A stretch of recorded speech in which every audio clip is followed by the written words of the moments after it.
So viewers, we've really put out for you what's really at stake here from a global point of view, from India's point of view, from the economic and geopolitical aspects as well. And to talk on all of that, we have a prominent panel joining me on the broadcast. We have Mr. John, who is the former U.S. State Department diplomacy consultant. He's joining us live from Washington, D.C. We have Vibhuti Garg, who's the director of South Asia Institute for Energy, Economics and Financial Analysis, to really give us a sense of where India's options exist right now. Thank you so much, both of you, for joining me. Let me start by asking, and we're going to really put out some of those questions right there for our viewers to understand the context and, as I said, what's at stake. First and foremost, in terms of what we can expect from Donald Trump's speech, in fact, it's a press conference, whether some sort of a de-escalation, whether we are looking at diplomacy being given a shot, or Mr. John, are you now preparing for probably the most dangerous phase of this conflict to begin? First of all, Gwaurie, thank you very much for having me on your program. We will have to wait and see what President Trump states, as you correctly note, in the next 90 minutes. But I don't expect any type of a stepping back from his current diplomatic posture of putting forward maximalist demands, as he did with his Truth Social post. I think we will see very decisive action by tomorrow night, Eastern time here. It'll be early morning in India when all of this is unfolding, because I don't see any major capitulation by whatever remnants of an Iranian authority or government remain in place. One of the things that we have to keep in mind is we're not dealing necessarily with a rational government. We're dealing with a fanatical, apocalyptic confession of the Shia faith that believes in the end times to bring about the 12th Imam. And those end times could be brought about by some type of a fiery war that escalates between Iran, the United States, and the Gulf Arab countries. And sometimes we take too secular approach in foreign policy and international security, but we need to be realistic about the kind of authorities that we're dealing with in Tehran right now. I don't see any type of a setback on their part either, and this could escalate severely in the next several days or weeks before it begins to de-escalate. Okay, so let's just hope that we get to the de-escalation phase sooner than we are talking about. But, Vibhuti, the other aspect of it, and, we're putting out some of those questions as well, that the India impact, whether you talk in terms of fuel, whether you talk about food, even fertilizers, given that we actually import a large amount of fertilizers from the Strait of Hormuz, in your assessment, do you now expect global economy to brace itself for what lies ahead on the scenarios that John was talking about? Absolutely. I think John rightly said, if the war is going to continue, I think the ramifications would be huge. And I think we all are closely watching the situation and waiting for the next 1.5 hours, how the situation is going to unfold. But in terms of, yes, for fertilizer, for whether it's LPG, whether it's oil, we are seeing huge impacts. The Indian government has sprung into action, and I think we are a little better than the other Asian countries, where we have got some ships to our shore and we have got some supplies. We have diversified our partners, and we have got more gas as well as, oil coming from either Russia or U.S., Argentina, the LPG supply as well.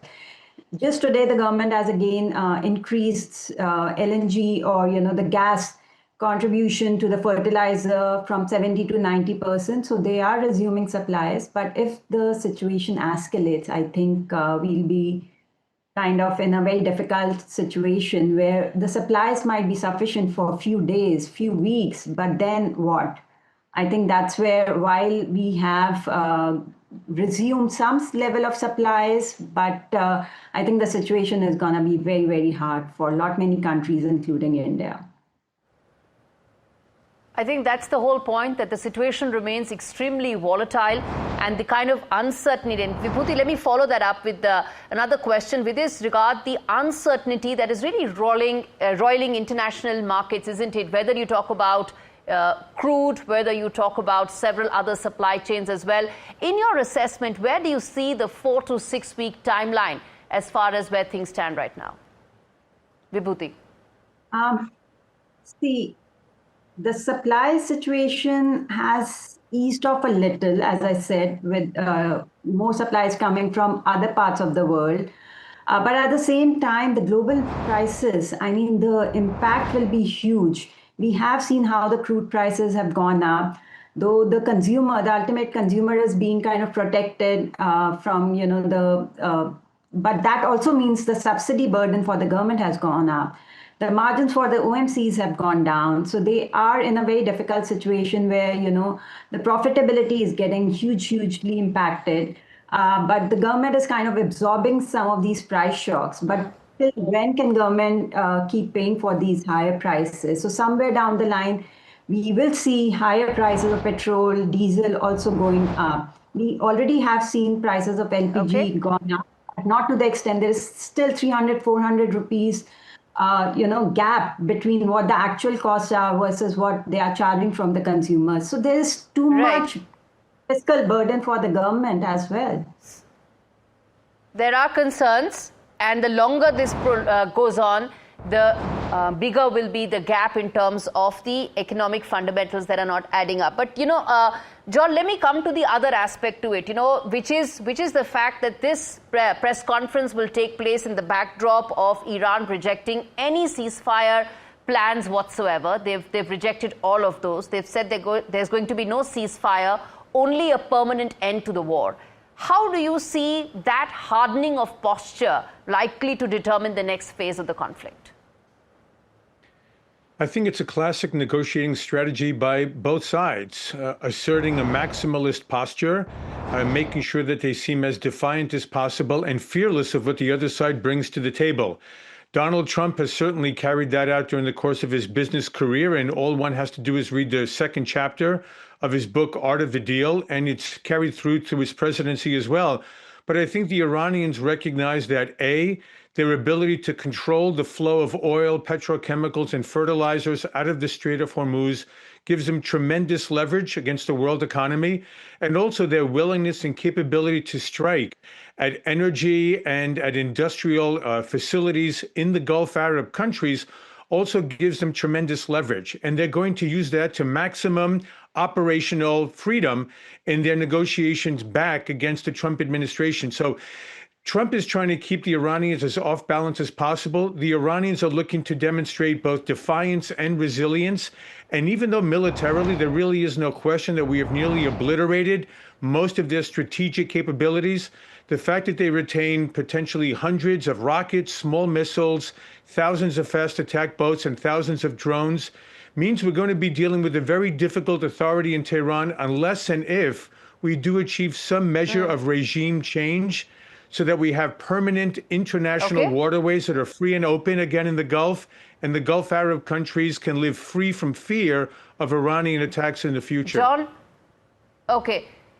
just adding to what you said, which is that Donald Trump, his administration has clarified regime change was not an objective. They have said that, and in fact, Mr. Trump has already said that on more than one occasion in the last couple of days. Having said that, the fact that Strait of Hormuz still remains a choke point, there has been no breather whatsoever. Countries like India have been able to ensure passage of their vessels on a case-to-case basis.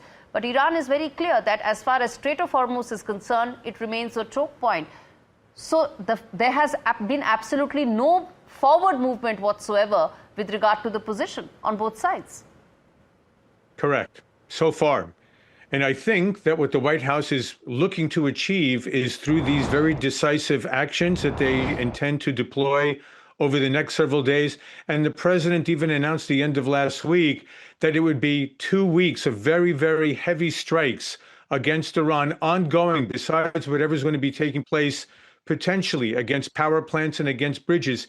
Keep in mind, President Trump is planning to meet with General Secretary Xi in Beijing in a little over a month. He cannot go there perceived as having lost the Iran war.